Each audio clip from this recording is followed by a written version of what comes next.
Hey everybody, welcome to L.A.L. Scribes. This is my channel where I discuss screenwriting, where I will be discussing and sharing with you guys some of my creativity in screenwriting as well.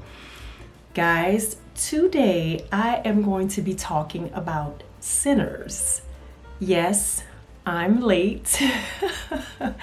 But I did what I did purposely. I wanted to kind of not listen to everybody else's reviews. I've heard so much about the movie, and I finally got a chance to sit down and really watch it a couple of days ago, and I have thoughts.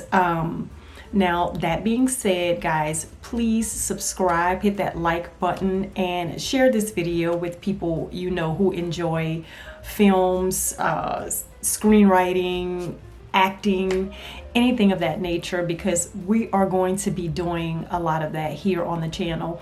I also have some videos on this channel already about my process in showing you guys a trailer of a show I wrote and produced and directed called Buddy Says. I will also be sharing some of my limited pitch decks for some of the things that I'm screenwriting over here as well. So go ahead and do that for me right now, and we'll get started talking about Sinners. Okay guys, so first of all, I'm going to congratulate Ryan Coogler and Michael B. Jordan and the rest of their team for creating this film. I enjoyed Sinners. First of all, the music was top tier to me. Miles, that voice, total yes. I love the whole juke joint. I'm from New Orleans, guys, so juke joints are a real thing in New Orleans. The little holes in the walls, what we call them down there. The whole idea of tying in music, the sci-fi with the vampires, the historical vibe, the period piece of it worked so beautifully and so seamlessly.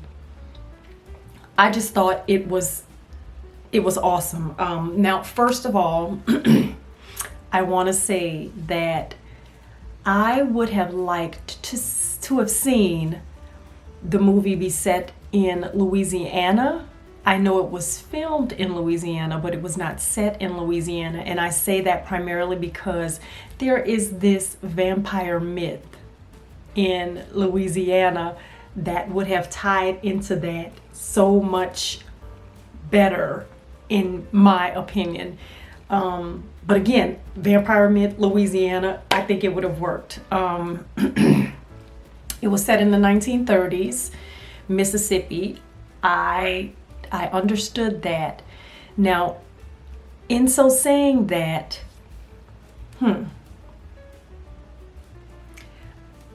what I would have done, I think, as a screenwriter, I would have tied in the idea that 1930s, the Great Migration, we all know what that is. I call it the Great Terrorization, which is why they needed to leave. I would have tied in what was going on at the time, and I would have tied in the vampires from the start. Opening shot of the movie, I loved how they showed Miles's character going from he was doing his work, he did what he needed to do in the fields, and he went in and he wanted to go play music. That was the thing that he loved. I got that. But what I would have probably started the movie off with would have been a lynching scene. In my opinion, would have made sense, because we want to show what was happening at the time, how bad that was going on at that time. I would have shown something like a lynching scene where a bunch of clan members in their hoods, because that's what they did. I would have shown them, about to lynch a black person or a black gentleman from that time, and all of a sudden they're going to lynch him, and the clan members, they're mounted on their horses, and two of them are doing the work. I would have shown them all of a sudden just disappearing, and the other one's wondering, wait, wasn't such and such with us here? And then they would have been one at a time. And then finally, the person who was about to be lynched is standing there scared. And then he disappears too. So in most horror films, what happens is they give you a glimpse of what the horror is in the film. And I think if they would have added that in at the beginning, it would have made so much more sense. Now, the guy going to the door of those people, I'm trying not to tell the movie for those who may not have already seen it by now. The Indian people going to the people's door after the other guy went to the people's door and talking about night, I would have had a scene where the Indians were riding around that area where the lynching was about to take place and noticing something was a little bit weird. And then I would have had the scene with the Indian going to the door of the people, warning them about what was to come. Now, in so saying that, I don't think that they should have used the Chinese. I think they should have used Indians instead, because during that time there were many Indian tribes both in Mississippi, Louisiana, Florida, Alabama, Texas, those areas that that were friends to the Negro. Now there were some that actually owned the enslaved too, but there were some that fought right alongside the Negro against the English. I know history, there's a lot of I can't name all of the tribes, but there were tribes down there who were friends to the Negro. And it would have made sense if they would have at the time had, a little shop where, because quite frankly, lots of them had already created treaties with the government who now had their land that they originally were on, and they had access. So I would have made them the owners of the shop, because quite frankly, guys, back in those days, the Chinese saw American blacks or the Negro as a contagion to wealth. They had petitioned and got attorneys and all those kinds of things to they wanted their children to be able to attend school with white kids, and that would put them in proximity to whiteness and take them away from the proximity to blacks. So to use the Chinese, to me, was not historically accurate. So that's one thing right there. I'm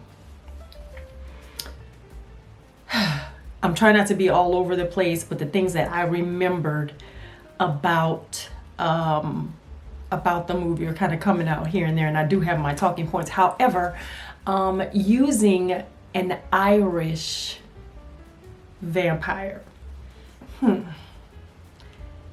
it makes so much sense. The Irish, a lot of the times, had been given the job of being overseers on plantations. So that made sense. And also, how you have to watch who you let in. That's an underlying message. So there are lots of underlying messages in this movie that I absolutely loved. Let me fix the camera a little bit. That I absolutely loved. Having Haley Steinfeld's character, I believe that's how you say her last name, as the mixed race. I don't know that I would have used her, honestly, because I can't see that there's anything else in what she looks like. She does not look like to me a biracial. So a biracial from the communities that I know of. Again, I'm from New Orleans. There's a lot of quote light bright people there, but you just know there's a vibe there. I don't know that I would have used her in that role. So that being said, I don't know that I would have used, I really appreciate them using Miles and using Omar, because Omar is actually from Mississippi from what I understand.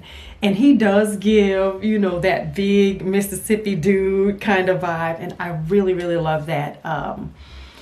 Now, using Africans and using Caribbeans, I realized that Delroy Lindo is not an American Black person, nor is the lady that played, I believe it was Smoke's wife, or I think it was his wife.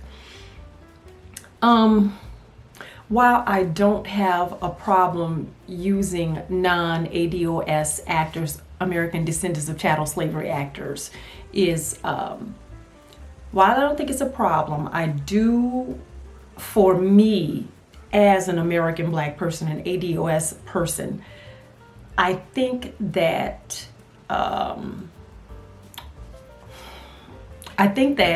if you're going to use them, they have to be able to mock the accents and mannerisms to a T.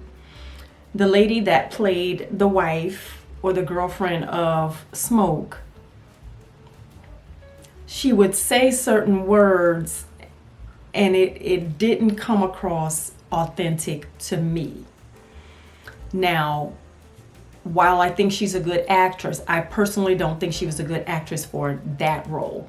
That being said, I think she's an ADOS, the young lady who played the singer that Miles was into. I think she was a good actress, but I don't think she's a good actress for that role. But she is ADOS. Now, while Delroy Lindo, he did a good job, as he always does. He's Delroy Lindo. I think there are so many Southern actors and actresses who are actually ADOS that could have been cast in those roles. I've got more to say about Smoke and the wife, because the love scene. Okay, but what I'm saying is, I do realize that in Hollywood, a lot of times the American Blacks may not have access to the best agents. For some reason, I'm still trying to understand why they have trouble using us in roles that are about us. There are 2 American Black actors that I know of that are from New Orleans. There are a number of them who are from Mississippi that I know of who would have been awesome in roles as a musician or roles as the wife of Smoke. They would have been great. Also, those who present as light-skinned biracials who are from the South, that would have been perfect for those roles. I'm still trying to understand why we keep using Africans or Caribbeans in those roles.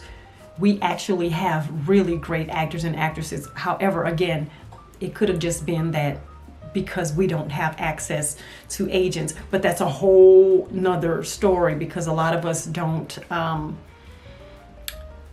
we weren't able to create generational wealth, which put us in position to go to the school that will put us in a position to have that particular agent, that will put us in position to be in a movie like Sinners. There we go. I noticed a lot of times when actors and actresses are ADOS from the South, it takes us a longer time to get recognition, to be put in the position in certain areas. And I also think that a lot of times, I hate to say it, they think that people from the South or ADOS people from the South are slower. So that's a whole nother thing. And I'm an ADOS from the South, and I chose to be here in the South. So sometimes it's just proximity too. So I'm just gonna say that.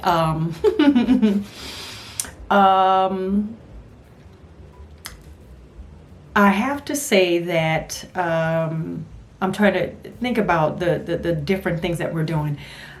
I like how people like Ryan and Jordan and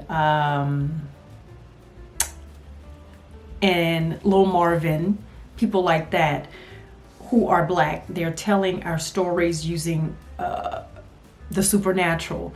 I think about them. I think about Lovecraft Country. I think about Get Out. I think about Black Panther. All of those shows and movies have that underlying message that we need to see, but it also gives a sense of entertainment. I mean, I think in some ways that it's sad that we have to add in the supernatural. We just can't put it in their face, because I have stuff that's coming that I'm writing, such as The Family Way. There's no supernatural about it. It's just out there on the table about a family from South Carolina, and it is a limited series that I'm working on right now. You guys will probably be seeing the pitch deck as soon as I get that done. But I like how they're doing it, because it kind of puts it in there, puts it out there.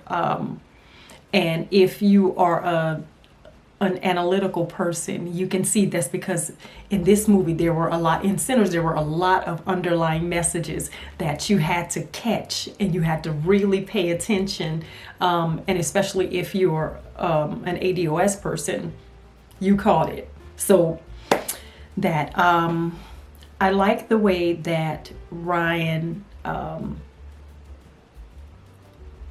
he added in the intellectualism about just making sure that things were more authentic in terms of how the juke joint was. I loved, again, the music, how there was the surreal part of it when they were dancing in the juke joint, and they showed all the different types of dancing and music that came out of the Black experience, and how they showed the today dances and the dances from Africa and all of. There were a couple dances that were missing, but I like what he did. That was really, really cool. I really should have gone in to see who were the producers and who were the writers. I didn't really check into that.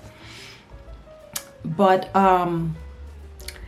now, the love scenes, if you will. I did not care for the love scene between Smoke and the wife. Here they are grieving about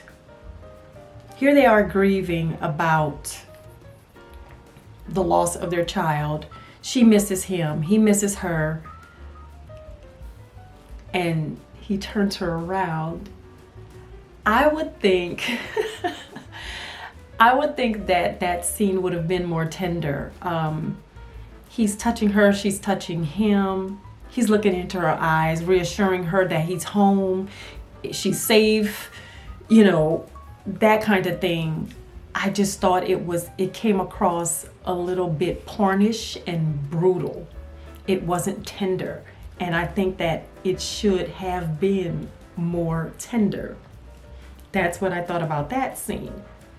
Now, flip side of that, when stack is with Haley's character. You know, she's on top of him, and you know, she's being very seductive, and they present her as sexy.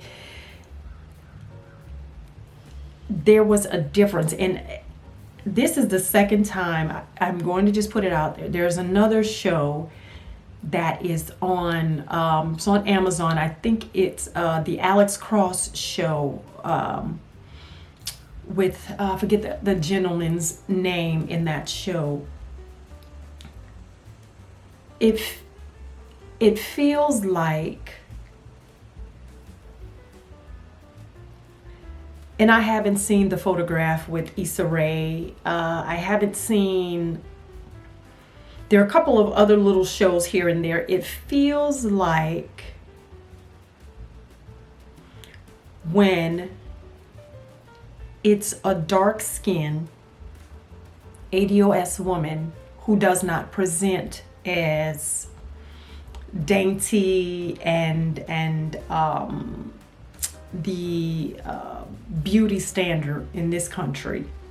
I'm just gonna put it out there. You know, she's not overly shapely, or she's not thin, or it feels like when a love scene is shot with a woman that presents in that way, that the tenderness is lost.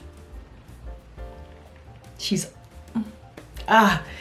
turned backward, she's turned from behind, she's not presented as someone who warrants a man looking into her eyes, touching her face, touching her skin. I am not dark skinned. I'm not light skinned either, not light skin, but I would be considered a beauty standard in that I understand featureism, colorism. I'm from New Orleans, y'all. There's that. I understand that, but I do see what's happening to my sisters in certain productions, and I don't like it. That's it. So I was gonna say that. Now, I do understand as a screenwriter that just because you write a film a certain way, be it the race of the characters, the age of the characters, certain scenes being put in and taken out, I do understand that the film that you write is not always the film that gets created. For instance, Fancy. I really can go ahead and upload my my limited pitch deck here. When I was writing Fancy, I saw the actors that I want for Fancy. I saw them. I might as well just put it out here since we're in the video. I saw Paula Patton. I saw the gentleman who is on Power Force. He plays Tommy's brother, Tommy's half brother. He's biracial brother. I saw Christina Hendricks. I saw so many really great actors and actresses that I want for the roles, because being from New Orleans and Fancy being set in New Orleans, I know the look of the people that I needed for this.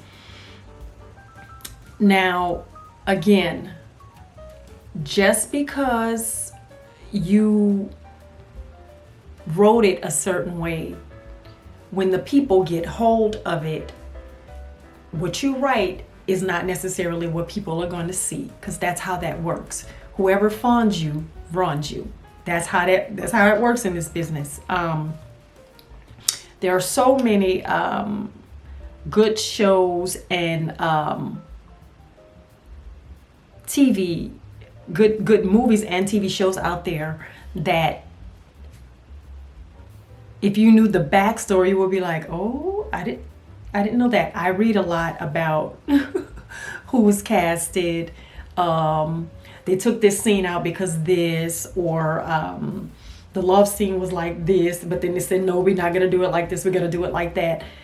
There's so so much goes on behind the scenes that people who are watching the movie, who are just watching for pure entertainment, don't understand. So in terms of Ryan and his producers and his casting people, again, I realized that you might have written it one way or wanted it to go one way and it went another way. So I'm gonna use that, because that could have been the excuse behind some of the things that we saw that I don't necessarily agree with. So there we go there. Shout out to Ryan and his Ryan for getting the back end, that back end in terms of residuals and production monies based on sales. And there was a big thing on the internet about how he got rights, and it doesn't happen with every movie, and it especially doesn't happen with a lot of Black people. But I respect that. I love the way they incorporated Buddy Guy at the end of the film. I thought that was wonderful. It's a shout out to our elders, and me being a singer-songwriter as well. I just thought that was a breath of fresh air that he actually put. That's a music legend, and I thought that was awesome. Oh, so great. The music, the scenery. I did want to say that it was a little bit unbelievable that the white guy at the beginning of the movie would sell them the juke joint in the first place. This is Mississippi.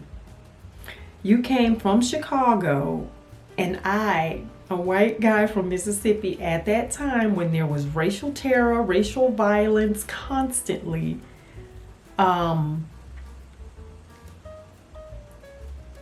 it was a little bit outlandish that I knew something was going to happen on the back end with that.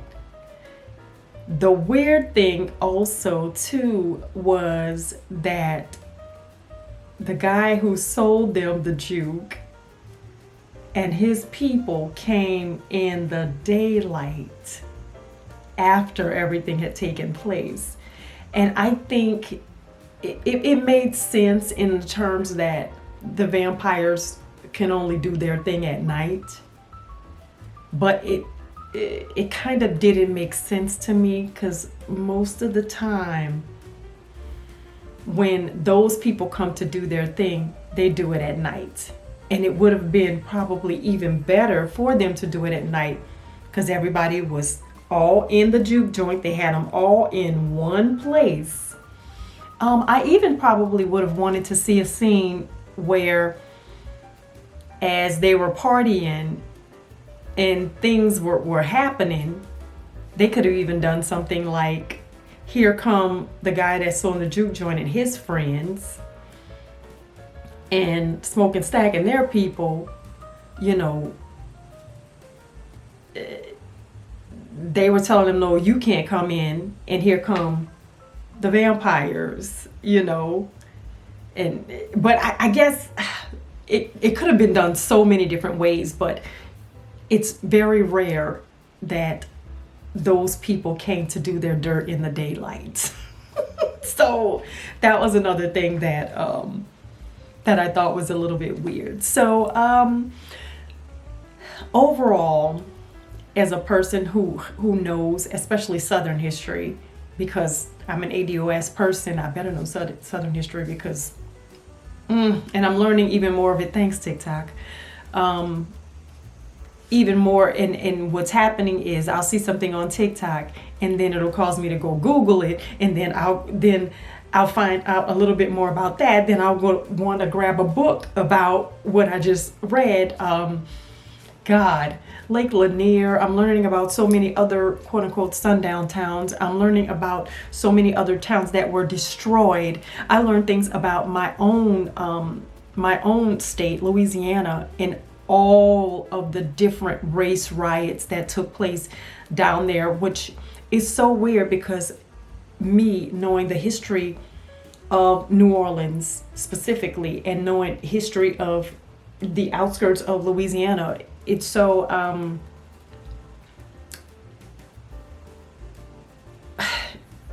it's so weird how New Orleans is different. It's different to this day. It was different back then in that some enslaved people had rights back then. Some did not. And that was usually on the outskirts of town. New Orleans always had a way of showing that this is the place to come party. This is the place where people are together and having fun, and all of the different cuisines, all of the different drinks from all over the world, all of the different foods from all over the world. New Orleans has always been different. So to have learned about the different race riots in different places in and around Louisiana, I was like, okay, wow. And that's why this is the way it is today. That's why these people only live in this area. So as I was saying, that's why these people lived in this area and these people live in this area. So to wrap up the video, I enjoyed Sinners. I would have liked it a little bit more if there was a little bit more research that went into the history of what was going on in 1932 Mississippi at the time, understanding the different racial dynamics, and throwing that in a little bit better. I would have really, really loved that. All in all, I enjoyed the film. There were things that I would have done differently, things that I could have mixed it up.